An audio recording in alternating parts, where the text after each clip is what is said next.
Good evening, ladies and gentlemen. Welcome to this very insightful session to serve or to sit on a board. We have had over 1,000 registrations, which is absolutely incredible. It means that there definitely is a need. We thank you and honor you for joining us this evening to learn more, gain more insight on this very, very hot topic from Dr. Patricia Murugami.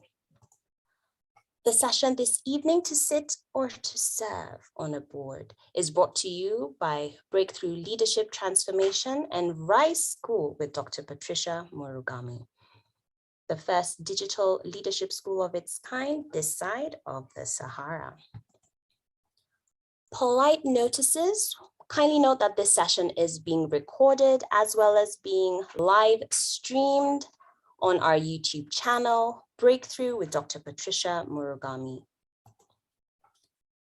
We kindly ask that you rename yourself to include your name and your country, because we'd really like to know where from the world you are joining us from. For example, Jane-Kenya. We also ask you to introduce yourself in the chat with your name, your current role and organization. Our chat area is a very, very good networking spot. You never know, your next opportunity is right around the corner, 1 degree away, someone in the chat.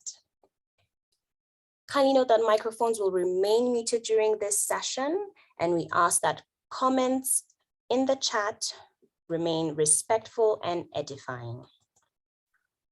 We kindly ask that you put your questions in the chat, as well as your name. For example, I would put my Sarah Othman and then my question, because we will collate all the questions. Dr. Patricia will respond to them during the Q&A session, and it's really nice for her to be able to refer to you. So you please have your question with your name, so when she's responding, she can refer to you by name. We'd love your feedback. We'd love to know what your greatest takeaway was, how this session was for you. So we will send a feedback questionnaire after this session. Our event hashtags are the ones displayed on the screen: purposeful leadership, higher purpose, your next best self, breakthrough leadership, and leadership rising. You are welcome to use these hashtags when you share on your social media. Please feel free to tag us at Breakthrough Leadership Transformation and Rise School on the different social media platforms: Facebook, Instagram, LinkedIn, and Twitter. Now, it is my great pleasure to introduce and to welcome Dr. Patricia Murugami, the founder and CEO of Breakthrough Leadership Transformation and the founder of Rise School. Welcome, Dr. Patricia.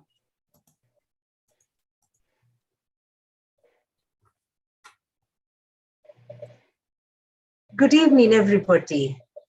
I hope you're all well. It's wonderful to see so many of you, 130 and counting.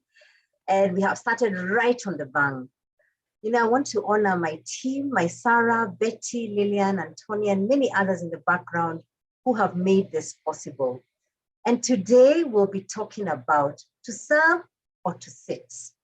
To serve or to sit or to serve on a board. And I'm going to share a couple of experiences that I have been through.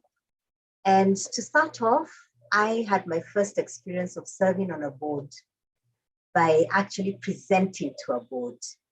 And, you know, as my Sarah was welcoming me to this session, it occurred to me that it's really important for you to know, why is it that I'm the one sharing these insights with you? So as founder and chief executive of Breakthrough Leadership Transformation, some of the work we do is board advisory work, where I coach board members one-on-one, but I also spend time, and now for the first time, we'll be launching our board readiness seminar. And I want to encourage you to stay on, because there's a special bonus that I will be offering you as a gift from us to you. And so my experiences with boards come first from live experiences, from listening to my friends and clients, from serving on boards, from being on both sides of the board, either as management or on a board, as a board member, as a chair of a board, on multiple types of boards. Part of my doctorate, which was in leadership and governance, also focused on boards. and the ability to transform boards inside out. So when I look at all this experience, as well as my professional experience, I thought that it was time to see whether I can alleviate the pain, the discomfort, the fear, and the lack of knowledge or steps on how to get onto boards, how to serve on boards, and how you can actually make that service worthwhile. And so I want to welcome each and every one of you. Thank you so much for sharing. You can imagine some people even shared the invite back to me, which just shows the spirit of generosity from each and every one of you. Currently, I'm serving as the chair of the Clean Start board. I see some of our board members and some of my colleagues at Clean Start. And in fact, today I'm so excited because for the very, very, very first time in the history, the 7-year history of Clean Start, which was founded by Teresa Njoroge, today morning, we spent time at Strathmore Law School, and we spent time there presenting and launching our very first research, Rethinking the Bars.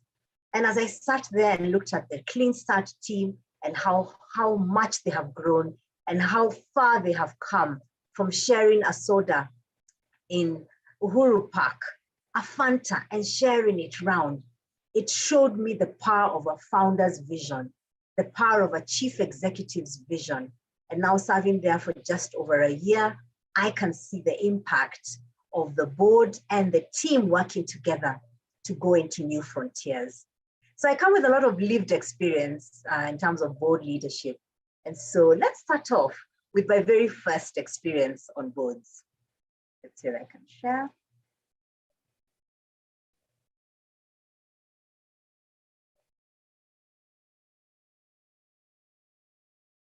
To sit or to serve on a board.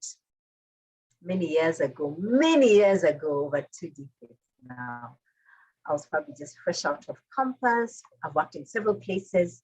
And I remember one particular client that we were serving. And we had done this work, and this was a big board. I mean, significant board, significant organization with a footprint across the country. And we did the work, and it was heart-wrenching work because we're looking at the strategic processes, the customer processes, and ultimately because of how serious this particular organization was in terms of impact on the country and the region, we had to present the first piece of research to the board. Remember, I'm not even 30 years old. And we had worked tirelessly, traveled around the country, listened to a lot of stories of people who have been served by the service rendered by this organization, done a lot of research, and now we had the report, which I was working on anyway. And so my manager was excellent. She reviewed the report, and then my director reviewed the report. And then here comes the day that we are presenting to the board. Now, I won't say what board that was because I have to guard confidentiality by virtue of the work that I do. But I'll say that that board was a heavyweight board. It was the kind of board that has political bearing, the kind of board that can just shout you down because they have so much power and influence. So I was already afraid of actually even just presenting to the board, but I wasn't going to present. I was just like backup, just arranging the presentation, printing it out. You know what you do when you're young in your career. So I arrived early to the clients. We had probably not slept the night before, printing, reviewing, rechecking. It had gone through so many levels of review because we were going to present the good, the bad, and the ugly. And that wasn't easy, but it was part of our mandate. So I knew I would be in the background. Guess what happened? As I reached the office, my manager fell sick.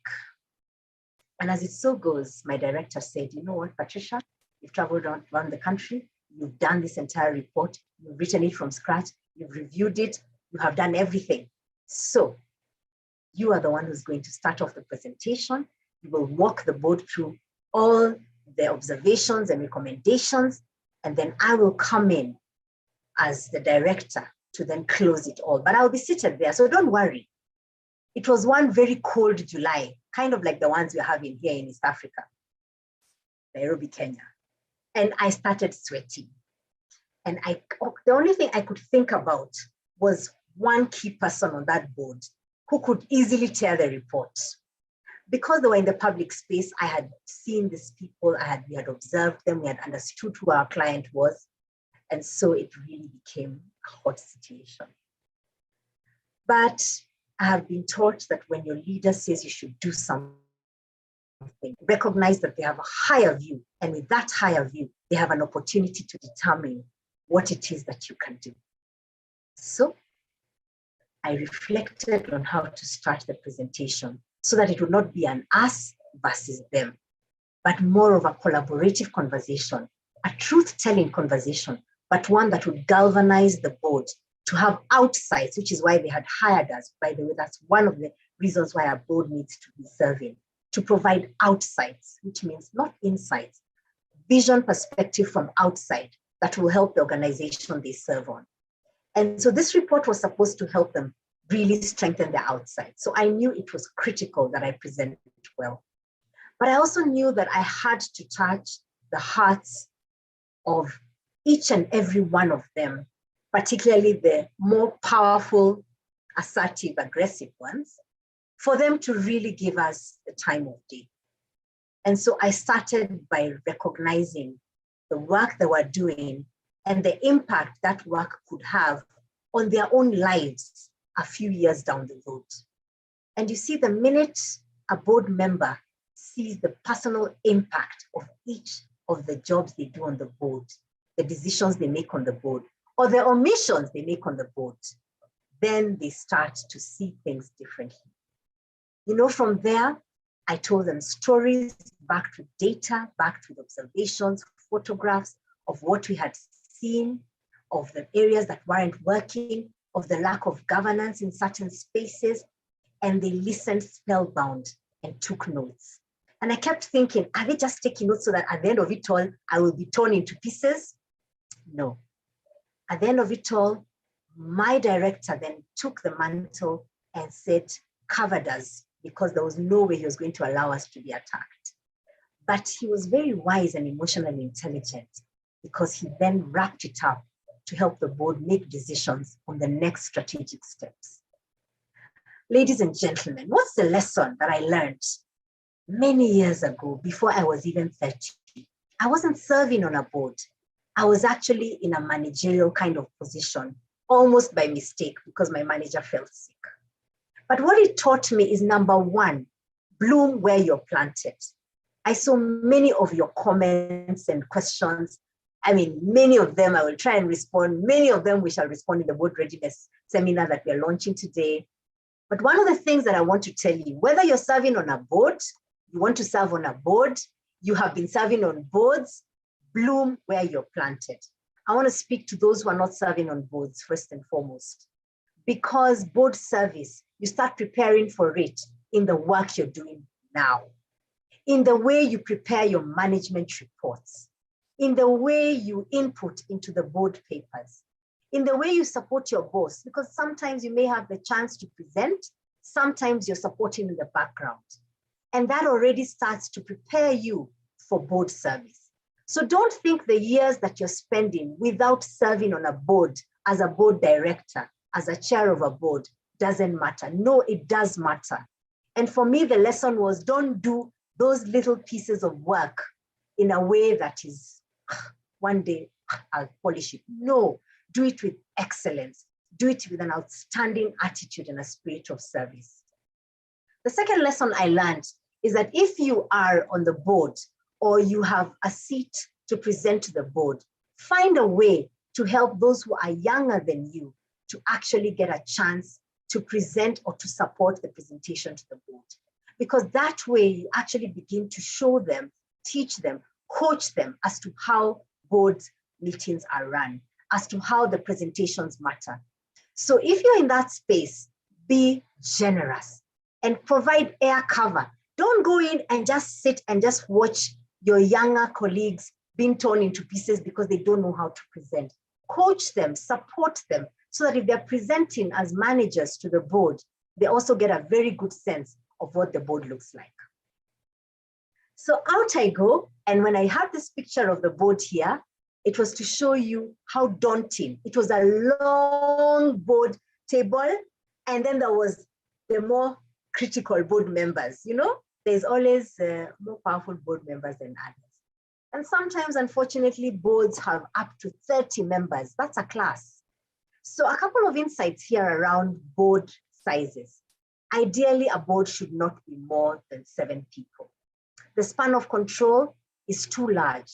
I do recognize that there are boards that are group boards. So you have the group company, and then you have other organizations within the group that are part and parcel of the board. And so the board, when they all sit, the group and all the subsidiary and associate companies, they can be a much larger group number. But actually, the actual size of a specific board should not exceed 7 to 9 people. 10 would be a stretch.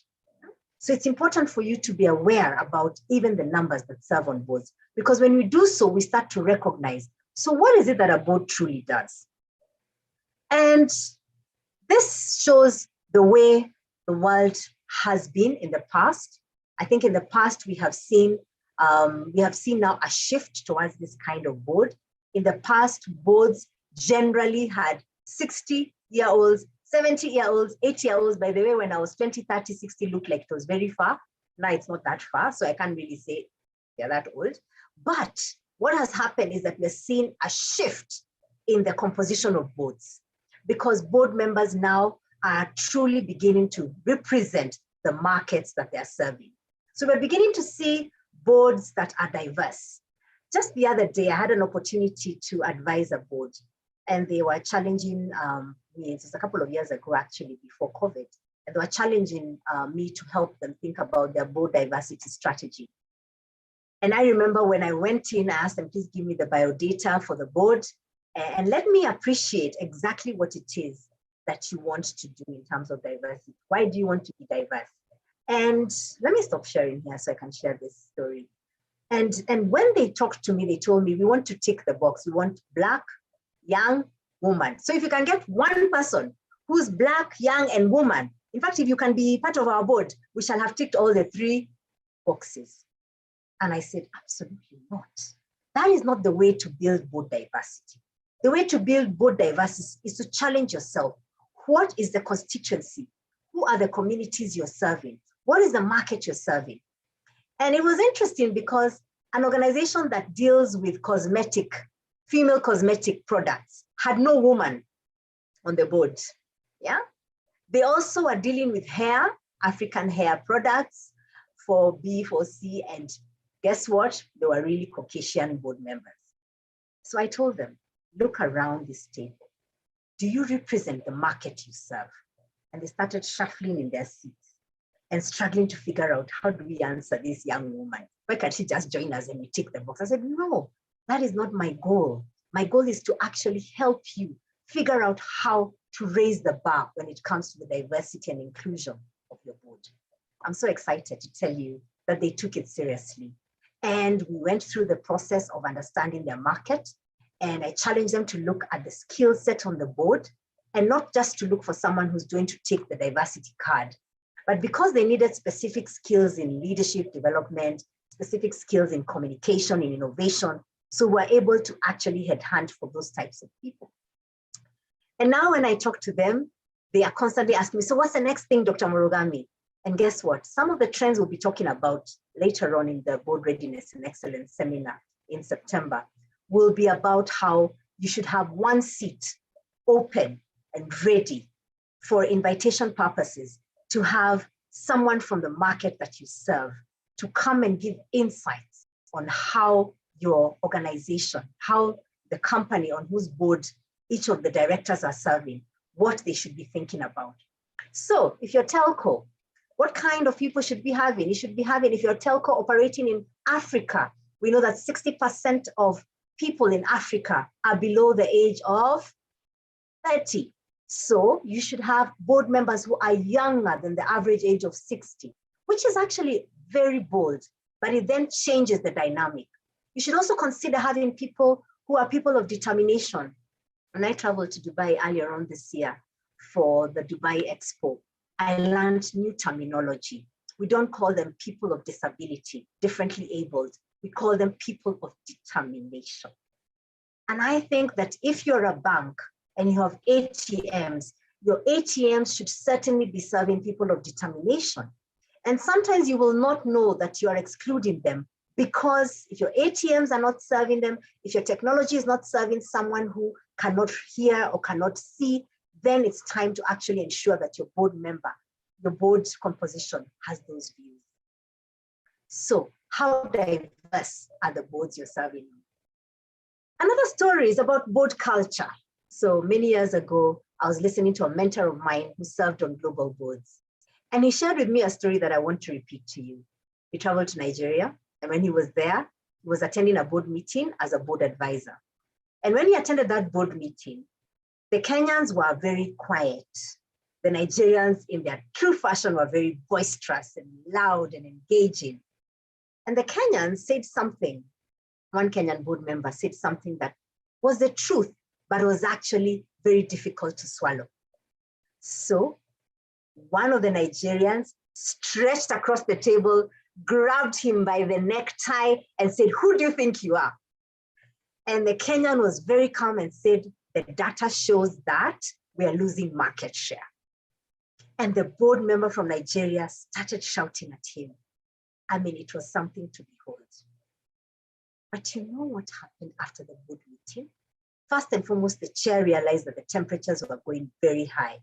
So the chair quickly, in his emotional intelligence, said, "I think it's time for us to take a 10-minute break so that we can adjourn and look at this data more conclusively."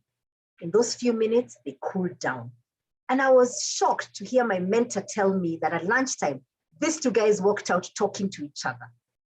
Now, how many of you would have the emotional intelligence to actually take someone pulling you by the collar, almost strangling you because of what you have shared, and then very quickly realize that, okay, that's just culture, that's just how sometimes people behave, and let's see whether we can navigate this space.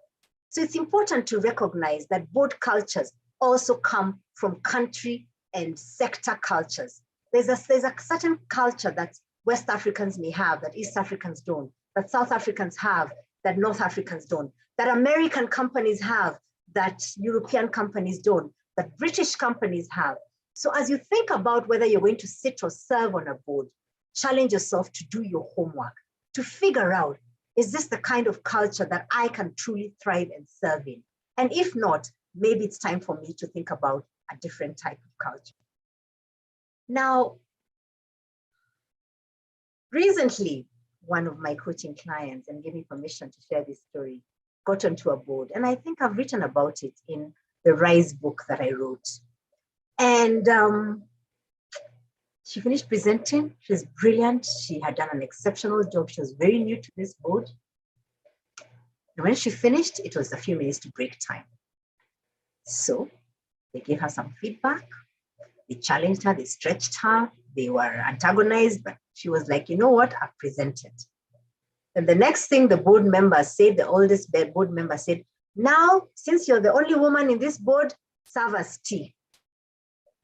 Now, those are archaic ways of running board meetings. She was so infuriated. She didn't know how to get out of it, but she just had to find a way to serve that tea. Later on, when we spoke, I asked her, how else could we have managed this? And we talked about different strategies because, again, boards have been known to be old boys clubs. And I told her, next time, don't even sit near the tea. Yeah. But more importantly, crack a joke and say, "Oh, I wouldn't know how you like your tea. Let's all serve ourselves." Because that's a way of reducing the bias that comes on several boards when a female or a minority is serving on those boards. Fast forward, I served on a board that the chair would serve us tea. He was such a gentleman that he would actually say, "You know what? I would like to, once you're finished, let me serve." And he wouldn't even make a fuss out of it. And I thought that was really exceptional because boards have to create their own culture, which then goes ahead to create a culture or to galvanize the culture of the business.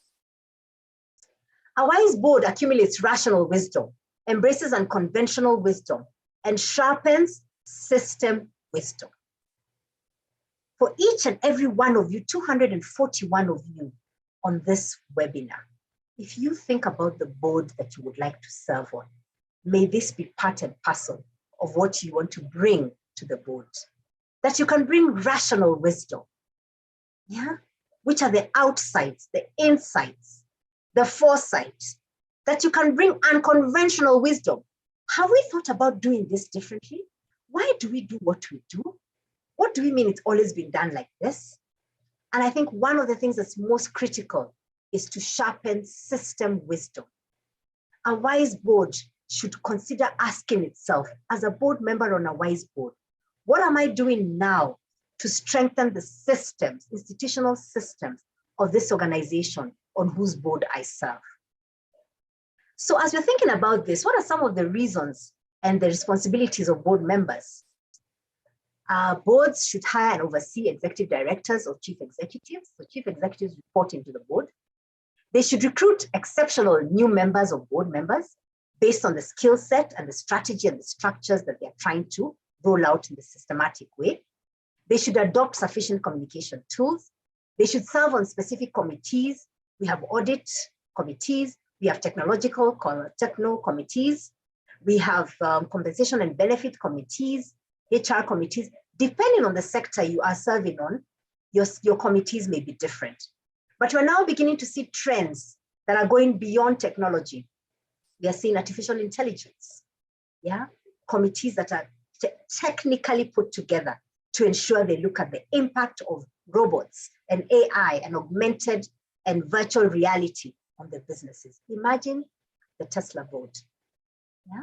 So others are to advance the organization's mission and then also to fulfill legal and fiduciary responsibilities. I think one of the things that's so important is to learn to be prepared for board meetings. And that means that you have to do a lot of reading. You have to spend time understanding the business of this board. In fact, one of the questions that I normally ask when I'm asked to advise boards is I ask the board's members, what is the business of this company? And that's how I know whether the board is wise or not. Their lack of or the knowledge of the purpose of that organization shows me whether they're sitting or serving on boards. So when you're thinking about that, think about the culture that's been developed around the board. Think about the way you address each other, the respect, the qualifications. So if you're thinking of serving on a board, what are the qualifications that you're bringing to that board? I'm reminded of just after I finished my doctorate, an uncle of mine was visiting and he just knows me as Mama so-and-so. He had never seen me in the perspective of potential board advisor or board member. And so when we finished and he was leaving our home after a get together, I told him, you know so-and-so, I just completed my doctorate and I'm really looking forward to solving the problems of this sector. These are some of the insights I gained from my doctorate and my leadership experience. And I noticed from the public space that the board you serve on is struggling with some of these areas. And so I'm wondering whether you are in the process of looking for board members who have the following qualifications, because I would be very interested to raise my hand to solve those problems. He said, wow, I didn't know that you are interested in serving on boards. So ladies and gentlemen, what's the lesson I learned from there? Sometimes the board you want to serve on, in whichever capacity, is 2 degrees. They say 6 degrees. I think it's 2 degrees away. It's 2 degrees because it's one person who tells someone else that so-and-so is very good at what they do. Why don't you consider engaging them, interviewing them for this specific skill set? And so as you're thinking, no one is asking me to serve on boards, I want to challenge you to consider the following things. First, be an excellent manager in whatever you do. As I started off, bloom where you're planted. And because I was a girl guide, be prepared all the time because you don't know when you're going to be asked to present to a board. Secondly, choose to start to be on voluntary boards. All of us went to a high school. That high school requires board members. Maybe they need alumni board members. Raise your hand and say, you know what? I can bring this to the table so that this school that helped me become who I am can go even further. And I dare say when you serve on a board of a school that you are at, and you have an opportunity to even speak to the young people in that school, you actually give them the long view of who they can become. And you start to plant the seed that this is ours, that we're not looking for people out there to come and build the board of governors. All of us live in some form of estate. They're estate association boards. When is the last time, or are you the kind of person who doesn't even show up for meetings?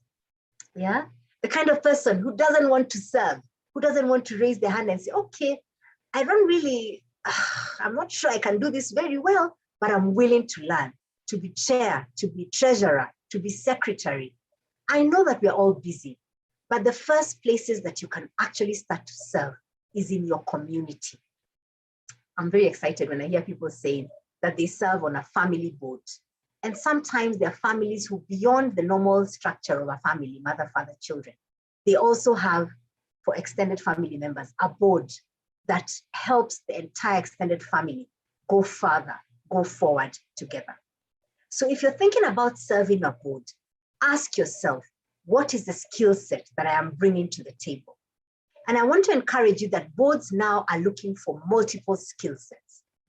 So take advantage of what the pandemic has done to give you access to many programs, online or physically, to strengthen your skill set. Now, mindsets. I asked you, are you sitting or serving on boards? Okay. So I want to share with you a couple of insights on the difference between sitting and serving on boards. You see, because once your mindset changes, everything on the outside will change with it. So, what is the sitting mindset? The sitting mindset is a director who joins a board for prestige purposes. Because you've reached the top of your career, it's time to now get to the next level. So, what do I look around for? I look around for a board which is prestigious. That is a sitting mentality. The sitting mentality has everything to do with joining boards so as to maximize eating from them. That is corrupt. Finding ways that you can actually gain, siphon from that organization. That is a sitting mentality. A sitting mindset is of a board member who only thinks about the sitting allowance. They will want boards to go for long meetings because if the meeting runs for 3 days, they get a sitting allowance for 3 days. They will want the board to go abroad, to go outside of their county, so as to get not only sitting allowance, but also per diem. I know you know those kind of boards. A sitting mindset is the one that looks at collecting board positions as a trophy. So they are proud to say they serve on 20 boards, 15 boards, 10 boards. This sitting mindset does not recognize the fiduciary and the risks that come with serving on a board.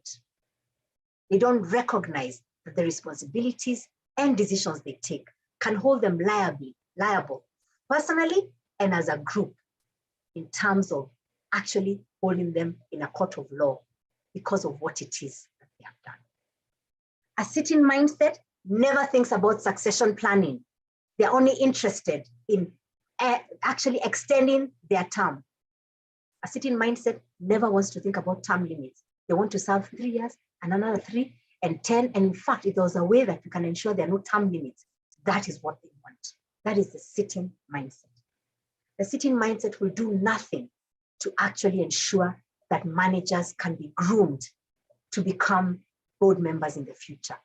They do nothing in terms of looking outside at potential talent to bring onto the board.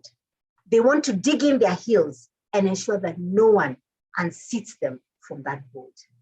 That is the sitting mindset. And that's a mindset I want to encourage you to not have, because that mindset will not achieve the goals of serving on a board. You see, when we serve on a board, we should be asking ourselves, what service can I render to this organization? I want you to think about serving on a board from the specific angle of you can serve with or without that allowance.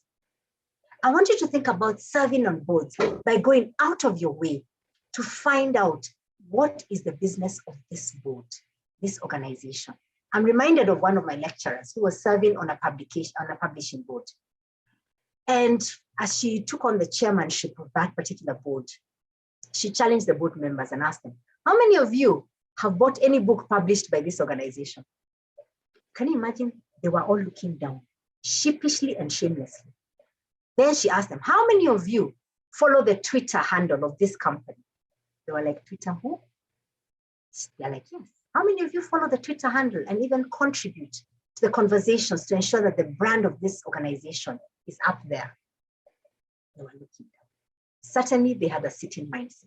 So she challenged them between that board meeting and the next one, that they had to ensure they had bought some of the products, which were just books, looked at them, seen the quality, seen what other publishers are doing, looked at the trends, and actually also joined Twitter, because many of them were above the age of 60. And she challenged them that in the next board meetings, they were going to relook at their board composition and introduce new, younger blood so that they could get insights on how technology was shifting the publishing sector. So ask yourself, when you're thinking about serving on a board, what impact do you want to have? Secondly, challenge yourself. What systems can I help this organization build by providing outside, oversight, foresight, candor, insight, so that by the time I leave this board at the end of my first term, my children's children's children will know I served on this board because this company, if we put in the right governance measures, systems and controls and innovation, it can outlive us. You see, if you're serving on a board to just see it for your lifetime, don't serve on boards. That's a sitting mindset. Move to a service mindset. A person with a service mindset focuses on few intentionally selected boards.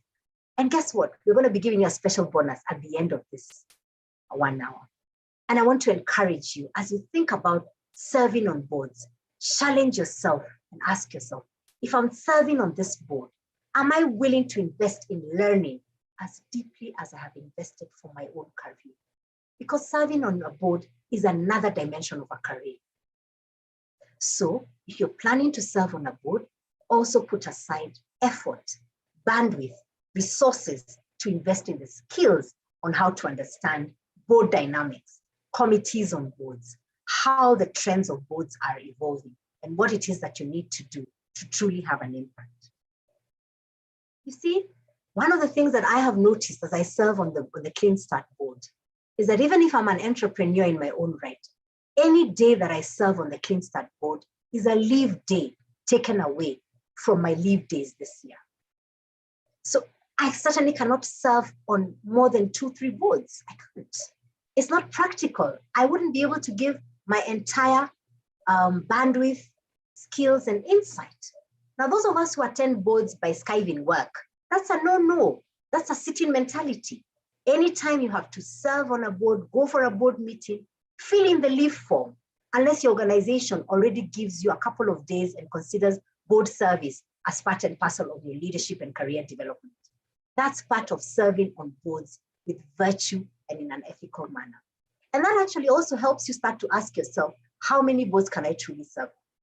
I think it's really important to challenge ourselves. A person with a board member or potential person who wants to serve on boards with a service mindset will also be true to their own values.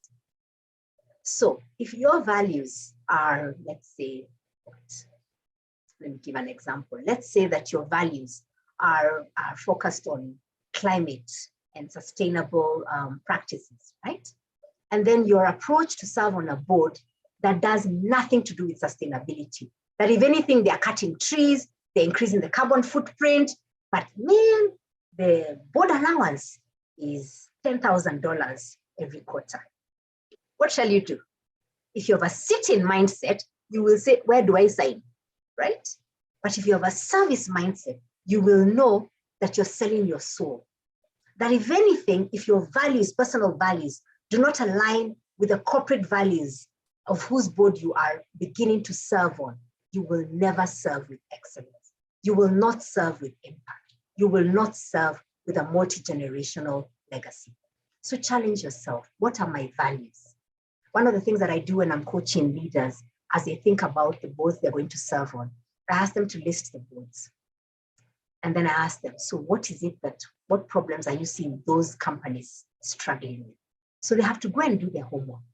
Then I ask them, how can your unique signature skills help those companies if you were to approach them and ask them to join their boards? Because serving on a board is precisely that. It is service to solve a problem that this organization is struggling with, either to scale or to become even more effective. And because of that, they can't then go further. So challenge and ask yourself, am I really ready to do this? One of the things I have found that has been so useful is invest in learning. Invest in learning. You see, again, looking back at my life on boards, I remember one particular board where I didn't realize that those were red flags, because we would present, would prepare, would do everything as board members. But it appeared that there was a kitchen cabinet.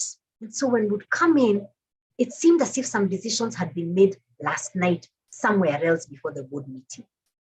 So I remember trying to do my own investigation as to what's really going on here, because it appears as if there are two camps in this board.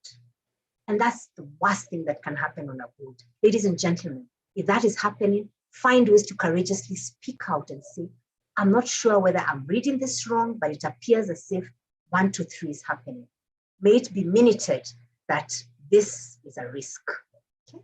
May it be minuted that we need to think about 1, 2, 3. So be careful about things like nepotism, racism, some of this threat-like biased behavior.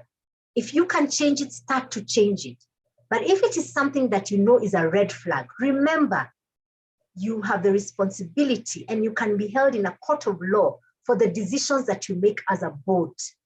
So if you think that the decisions that are being made by this board have everything to do with a lack of ethics, I challenge you to listen to your conscience and say no for a higher yes. What does that mean? Choose to resign from that board once you start to see the red flags. Because there's no point of you serving on a board where if you try and change the ethics and it's not working, and in fact, you start to get attacks or threats on your own life, and you're not able to change the culture at that board, just graciously say, it was good serving on this board. I'm now not able to serve further. You should have very best. It takes courage to say no for a higher yes. Let's talk about association boards, boards that are you're voted in. Service has everything to do with being voted in. I know people campaign. I know people do all sorts of things so as to get onto those boards. And ultimately, we may easily forget that you are there for the people and for the organization as to who you have been voted to be on the board. When you are on an association board and you're voted in, sometimes you could get into the quagmire of those who voted in you in trying to reduce your independence on that board. You see, your ability to be independent and to bring outside oversight, foresight, candor, and insight is why you're on that board, not only to take care of specific people's interests. So you've got to ask yourself, how will I manage this interest that people are asking because they voted me in? And how can I show them that by being independent and objective, we will actually go further in this association? So those of you who are on associations, I encourage you, serve on association boards and committees. Your skill set will sharpen, it will strengthen, and it'll be a very good place for you to get ready to serve on other boards that are either corporate boards, nonprofit boards, social impact boards, listed boards, global boards. One of the things I tell our leaders when they're coming through our programs is, I'm preparing you for board service on global boards. So, ladies and gentlemen, when you're thinking about serving on boards, remember, volunteer first. Remember, service mindset. Remember, prepare for the board like you prepare board meeting, like you prepare for interviews. So you can't certainly be serving on 10 boards. 5 boards even is just too much. I want to challenge you, do your research, who serves on those boards before you join those boards, and figure out, LinkedIn is your friend. Figure out who are these people and how have they been serving. Do your research. If it's a listed company, if it's a company who you can get more insight and outside on, do that research before you actually serve on those boards. So without further ado, in a few minutes, I want to hand over to my team, but I want to leave you with the idea of being in the 2% mindset, which is the service mindset. This 2% are the people who don't remain in your comfort zone. If you're in the 98%, you're being like everyone else, joining boards for sitting allowances. You're insecure, so you never want to grow people into boards. You're just surviving, getting by, playing it safe, procrastinating, regretting, being fearful, settling for less. For you who have joined this, 267 of you, 1,000 registered, and others on our YouTube channel, I hope you have the 2% service mindset, which will embrace the unknown, because boards are really unknown, but you can learn what it is you need to learn from it. You will choose to go with the excitement of raising a company by virtue of the impact you leave on that board. You like change because boards are in the business of change management. You have an abundance mindset. You get the most out of life by ensuring that your talents, skills, experiences, and your mindset is all to serve. You choose happiness, which only comes through service. You explore new things by choosing to learn through seminars such as this webinar and other seminars such as our board readiness program that will actually help you go deeper and answer some of the questions that I saw you send us. You will also go for your dreams, because many of you I know want to serve on boards as part and parcel of your dreams for your own career, but also service to society. You see, the board readiness and excellence seminar has everything to do with you beginning to ask yourself, what's the right kind of board? I developed a matrix that will help you determine whether this is the kind of board you should be serving on. All of us cannot serve on all types of boards. Some of us can serve very well on boards that are just starting, some that are stabilizing, some that are scaling. What kind of board personality do you have? We're going to be talking about the reality of board service, board roles, duties, and obligations. We'll also be looking at boards and technology. We now are seeing a big shift, especially after the last 2 years. Board members who could never go onto Zoom. My friend was telling me the other day, and it's true, that anytime she gets on a call with her dad, the video is on the ceiling. Because of course he's not young, yeah? But he's very astute with technology when it comes to board papers and everything else. Just the issue of where is the video camera? Yeah, that's just a small issue. But they have embraced technology to actually elevate the board service. Board dynamics, the meetings before the meetings. How do you navigate that? How do you ensure you understand where the power truly is in that board? And how can you leverage on that to actually serve with excellence and with impact? We'll be looking at global board insights, public board insights, listed board insights. We'll be looking at governance, the fundamentals of governance, the things to do, the things not to do, and the way to exit a board graciously after you have served with excellence. I want to encourage you that this Board Readiness and Excellence seminar is on September 15th and 16th at the Nairobi Serena from 9 a.m. to 4:30. Those 2 days are what it is that will bridge you from where you are to get into the next board. I will not be the only one sharing insights and knowledge. We actually have practitioners who have served on boards locally, regionally, globally, who will be part and parcel of the faculty of the Breakthrough Leadership Transformation Board Readiness and Excellence Seminar. And so I now welcome you to think about how it is that you can actually join this leadership seminar. We have both. We have physical, but we also have virtual, so you can learn wherever you are in the world. We recognize that technology can help us reach you, who is in Dubai, in the US, in Uganda, in South Africa, so that you can be part and parcel of this. And I want to encourage you that the physical attendance is 75,850. Remember, I talked about a special bonus for each and every one of you?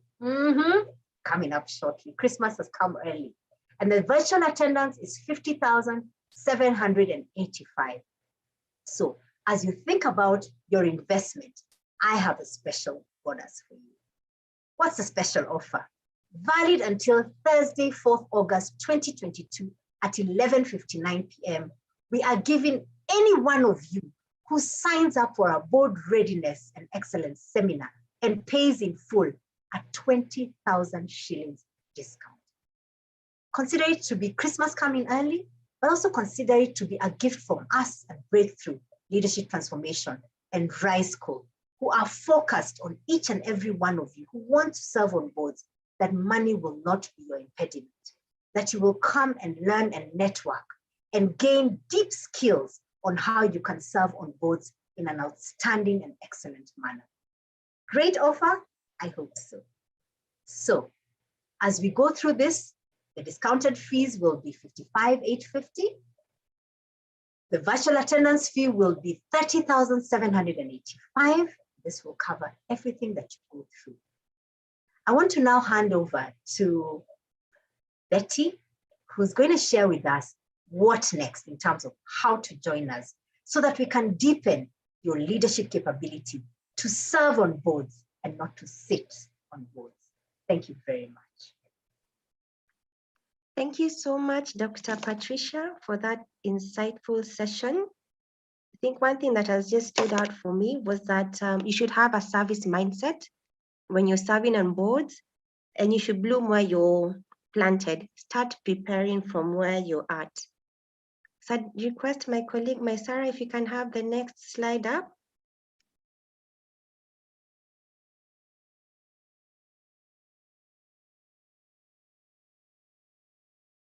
So what are the next steps?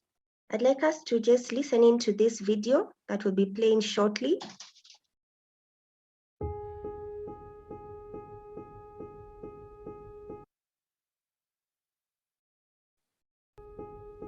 Serving on boards is a grave matter. And it's grave because many board members join boards for very different reasons. For prestige, for the sitting allowance, to hobnob with people who are in different higher networks. And many times they just want to get the sitting allowance and not serve for it. My name is Dr. Patricia Murugami. I'm a board and leadership advisor.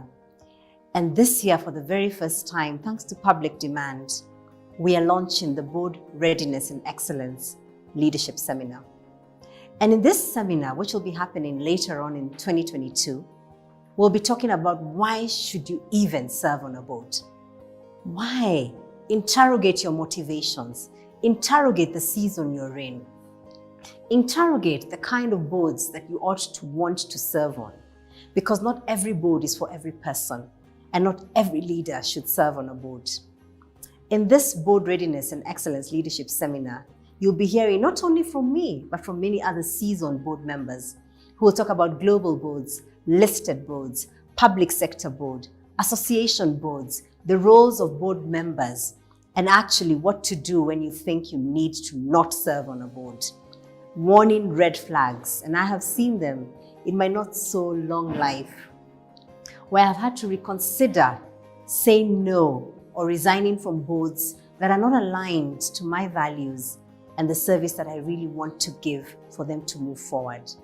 Ethical dilemmas, board dynamics, and the politics behind the board. I want to encourage you before you say yes to the next board leadership opportunity. Sign up for our Board Readiness and Excellence Leadership Seminar and take the time to unlearn what you know about boards and to then challenge yourself to think about what it is that you want to do. Remember, we're not sitting on boards, we're serving on boards. See you then. Thank you so much, Sarah, for that.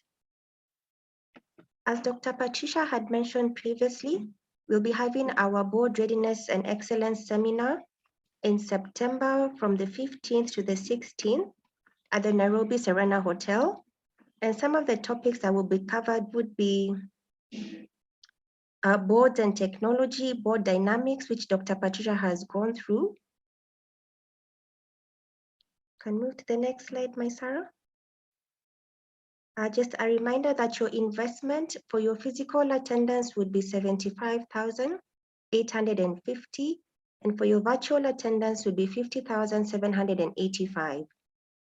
But we're giving you a special offer a discount of 20,000 shillings, which will mean that you'll pay for your physical seat would be 55,850, and for virtual attendance, 30,785.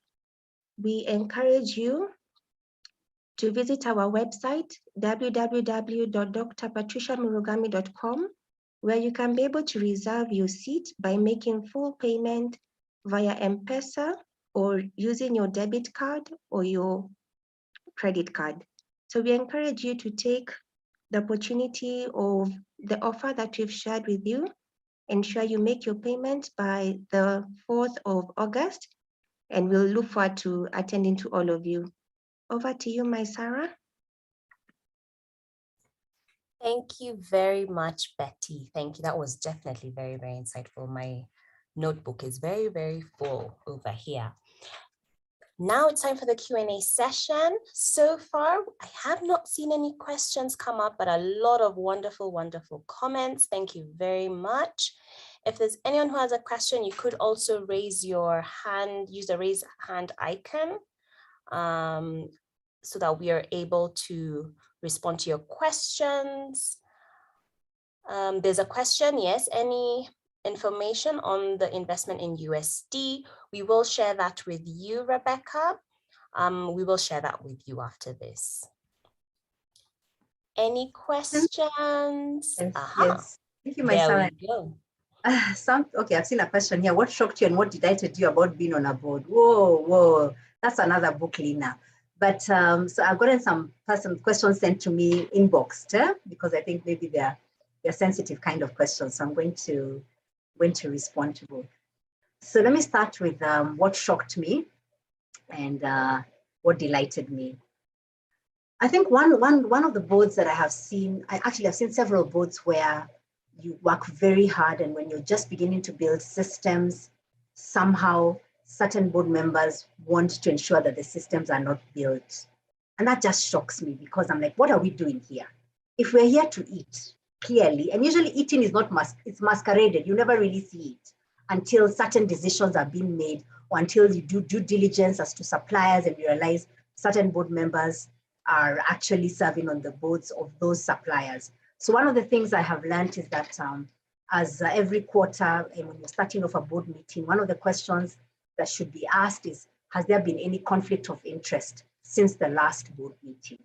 And it's a daring question to ask because we examine your conscience and you actually say, yes, so-and-so approached me to do this. And because I serve on this board, I think it's a conflict.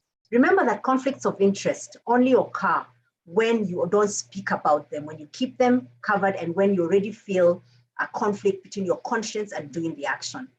So I want to encourage you, if you feel a conflict of interest, chances are it's there. So speak up and say, I don't know whether this is a conflict of interest, but what is it that, what can we do about this scenario that I have been presented with because I serve on this board? So shocking things have had to do with a lack of ethics. I think the most incredible thing is serving on boards that were non-profitable, they were not even making any profit. And by the time our board term was over, they were making profits, they were hiring people, the systems were growing. It's, really knowing the purpose of the company on whose board you serve is so fundamental, because if you're not aligned to it, you will not be able to serve. Now, one of the questions, I've received a number of private questions here, so I'm going to try and answer them very quickly because our time is almost up. What do you do if you are asked to serve on a board by the government? Hard question, right? Because maybe you have been assigned to that board by the highest office. I think it's really important. I think it's a case-by-case situation. I think it's very important to ask yourself, what season am I in? What skill set can I bring to this board? What are the terms of this board? And how can I ensure that I actually get onto this board and serve well? I have seen people who realize they're serving on boards through the Gazette notice, which always shocks me. But what then happens is that you need to then interrogate and ask the ministry that is actually hiring you to serve on those boards to actually give you the specific mandate, and then assess that calmly and see whether you actually are able to serve, and then say yes. If it's a situation where you are in conflict, or the conflict, whether it's time, conflict, whether the kind of work you do and now serving on this board might actually negate you from doing your day-to-day work, I think it's important to be courageous enough and to actually say, I'm not able to serve on this board with the level of excellence and input that it deserves. And for so doing, I would like to request to rescind my appointment. Hard things, eh? I think that's a coaching one, because depending on the situation, we then are able to help you think about how to word your non-acceptance or to choose to serve for just one term. How are boards? So many questions now in the 11th hour. Ooh, okay, let's see. When do you know when to exit a board you're serving on? Ooh, we're going to learn that in the program, Dr. Musi.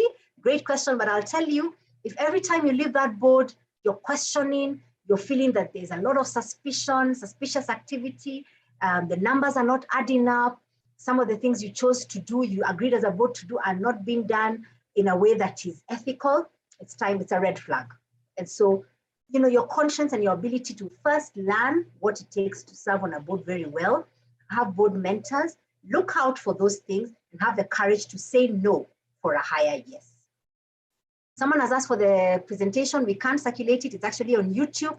Please join us. This is live on YouTube at Breakthrough with Dr. Patricia Murugami for your ease of learning and so that you can actually appreciate the content. Thank you, Naomi. When do you know? Okay, that's okay. I've received that question. How can you better serve? Anne Minor, how do you better serve and have your impact felt as a young person in a board with older and more experienced people? Let me tell you a joke, a very quick one. So one time I got to serve on a board, and the first thing they told me is, you look like my daughter. I said, oh, how old is your daughter? 25. I said, ooh, I'm way older than that. If I look like her, what a compliment. But I'm actually interested in sharing insights of what the youth are thinking about your brand, and the board just kept quiet. So don't take it personally. They're also struggling to appreciate that it's no longer an old boys club or a golden skirts club. You know what old boys means? Those men who have served on boards and never bring any other person onto boards, and they keep circulating all the boards.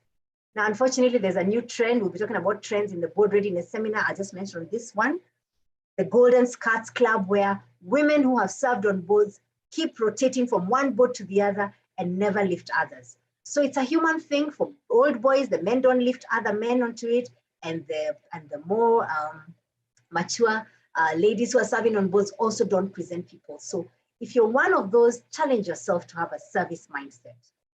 So how to better serve is know your staff, have a learning mindset, and be open to understanding how it is that these older, more experienced people have served on boards, and there's something that you're presenting to that board.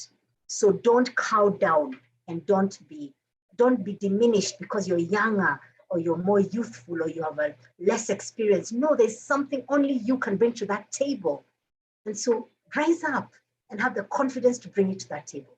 How is the performance of a board evaluated? Lillian Bagambe, thank you. How do we measure impact of the board and its service? Actually, there are tools. We actually do board performance and evaluation as Breakthrough, and we do it in a very unique way. We actually come in, observe the board meetings, then we do specific self-assessment where each board member assesses themselves, then we give them feedback. Then apart from assessing themselves, they're also assessed by other board members, and then I actually unpack and have confidential one-on-one feedback with the chair and with each board member, and then we do a collective board evaluation report where we actually say, this is where we are as a board, and this is where we need to go. And so these are this kind of skills, experiences, and the insights that you need to be bringing to the board. We actually evaluate and help boards think about 5 senses: insight, outsight, candor, foresight, oversight. 5. These are the Breakthrough 5 lenses on which boards should actually elevate. A second thing when it comes to impact of the board is we measure from the time the board began and now. What are some of the things the board has had a mandate over to ensure that they are achieved? And that's why it's so important that the board minutes are actually recorded effectively. More at the seminar. Let me say something on relationships, interactions between management teams and boards. How close or how far? Ooh, as part of the research to join a board, what situation is best recommended? Rebecca Kukundakwe. I hope I'll see you in the seminar, but let me just say something very quickly about that. I have seen boards where they tear down managers. They shoot them down, not physically, but they actually treat them with disregard. They diminish them. They treat them with contempt. They ask them questions when they present in such a way that is very demeaning. If you're on a board like that, please do something about that culture. Because what will happen is that those managers are so afraid that they cannot present what is the truth. You see? So first and foremost, check the culture between the board and the management teams. I think the person who's the bridge between the two is the chief executive. And so the chair and the chief executive, the dynamic between those two is so fundamental that they should have an open and very transparent professional relationship where the chair can point out areas that the chief executive and the management can work on. And the chief executive can also request for more support if there are areas that the board chair and the board are not supporting as effectively as they should. So that dynamic is something we'll talk about in our board readiness and excellence seminar. But I want to say that it should not be too close for comfort. We should not be, as board members, have not been with the management in such a way that we're always trying to find out what the chief executive is doing, what is going on in a suspicious manner. If that is happening, it's a red flag. We need to figure out why are we behaving the way we do. So it's important for you to have professional boundaries so as to ensure that you get as much as you can from the board interaction, the committee's interaction, and the board retreats where management are sometimes requested to also attend so as to build on the strategy or to evaluate how to move the strategy forward. So not too close for comfort, but I must say that trust is a critical glue that is important between management teams and board teams. Some organizations need to have a member of the minority so they can assist members of the organization.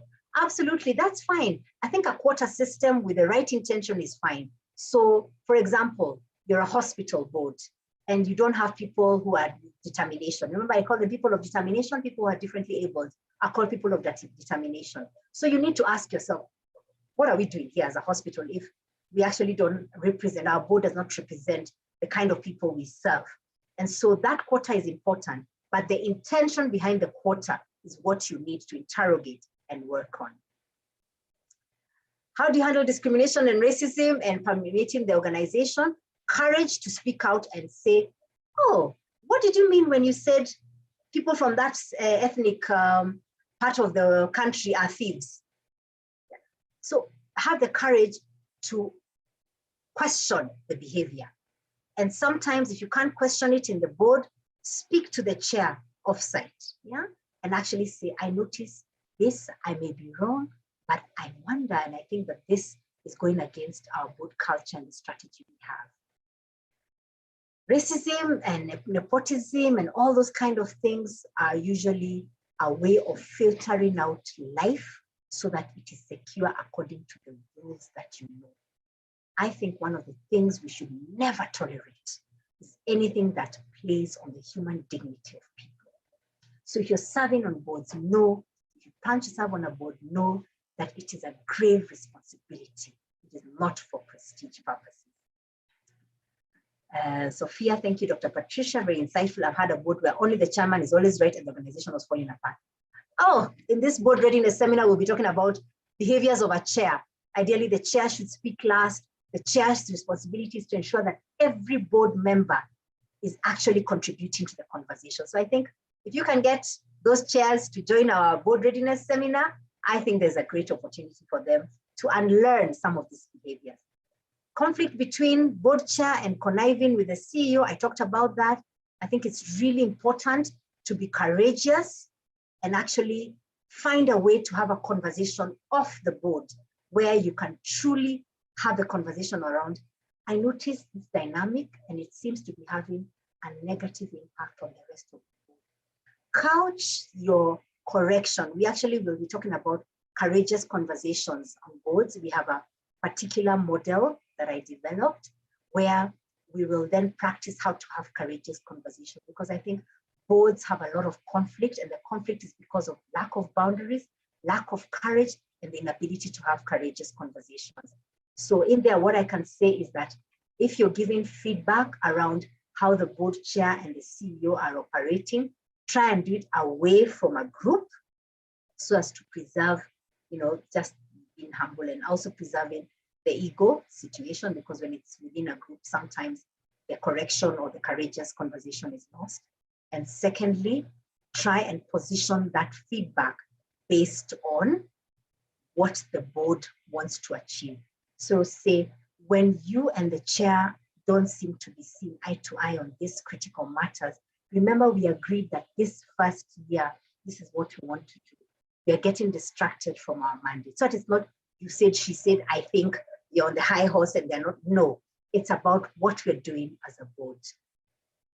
Ladies and gentlemen, I must close. We are well over 8 o'clock.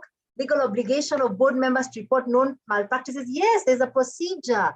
There are actually ways, and we'll go into details with that in the board readiness seminar. We possibly cannot cover all the details in this particular 1 hour webinar, but in our board readiness and excellence seminar, we'll actually be looking at your board CV, how to recognize the red flags, how to report malpractices, what are the procedures based on whether you're on a listed board, whether you're on an unlisted board, because there are specific requirements for listed boards that govern the operations of the board and the way they should do things. Thank you so much, Oma, asking about our book. My team will be sharing how you can get the RISE book and the PAUSE book. I think I'll just leave you with a final comment. Ladies and gentlemen, if you are going to serve on a board, ask yourself, are the things I'm doing today when I serve on this board the kind of things that my children's children would want to hear I did when I served on this board? Will this board outlive me so that those children's children can actually be employed by this organization because of the systems, the structure, the strategy, and the culture we developed as a board? I look forward to seeing each and every one of you on September 15th and 16th at the Nairobi Serena, virtually or in person, for our board readiness and excellence seminar. Whether you are an experienced board member or whether you are one who wants to join, man or woman, leader with title or without, you're all very welcome. Thank you very much, ladies and gentlemen. Have a great evening. Stay safe and choose to raise the bar with respect to board readiness. Thank you. Thank you very much, Dr. Patricia. That was very, very exciting. So many questions at the last minute, which was great. Thank you very much. Ladies and gentlemen, we would like you to really share with us what has been your greatest takeaway from this webinar. Please tag us on our social media handles, as well as you're welcome to use these hashtags. Please connect with us on social media.